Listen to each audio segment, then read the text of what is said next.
वडिलांना मारहाण करत असताना भांडण सोडवण्यासाठी गेलेल्या अक्षय गोपाळे या तरुणाला आरोपींनी शिवीगाळ दमदाटी करून लोखंडी गज, पाईप, फायटर व लाथाबुक्क्यांनी मारहाण केली. ही घटना राहुरी शहरात दिनांक 25 एप्रिल रोजी दुपारच्या सुमारास घडली. अक्षय बाबासाहेब गोपाळे वय 28 वर्ष, राहणार बारागाव नांदूर, तालुका राहुरी या तरुणाने राहुरी पोलीस ठाण्यात दिलेल्या फिर्यादीत म्हटले आहे की दिनांक 25 एप्रिल 2026 रोजी दुपारी 1 वाजेच्या सुमारास अक्षय गोपाळे याचे वडील बाबासाहेब गोपाळे यांनी अक्षय गोपाळे याला फोन केला. म्हणाले की मला राहुरी येथील जय मल्हार वडापाव सेंटर येथे मारहाण करत आहे, तू लवकर ये.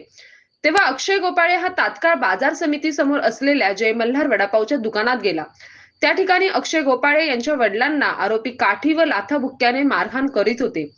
तेव्हा अक्षय गोपाळे याने सोडवा सोडव केली. त्यावेळी तिथे आणखीन आरोपी आले.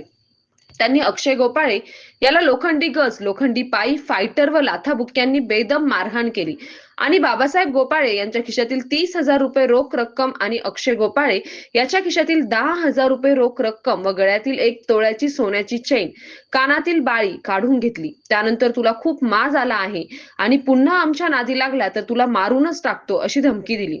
अक्षय बाबासाहेब गोपाळे यांनी राहुरी पोलीस ठाण्यात दिलेल्या फिर्यादीवरून आरोपी रंगा सरोदे, गणेश सरोदे, सुनील सरोदे, रवींद्र पाटोळे, राहणार राहुरी, तसेच डॉन उर्फ योगेश चोपडे, गोरख बर्डे, मयूर गायकवाड, राहणार राहुरी खुर्द, तालुका राहुरी या 7 जणांवर मारहाण व धमकी दिल्याचा गुन्हा दाखल करण्यात आला.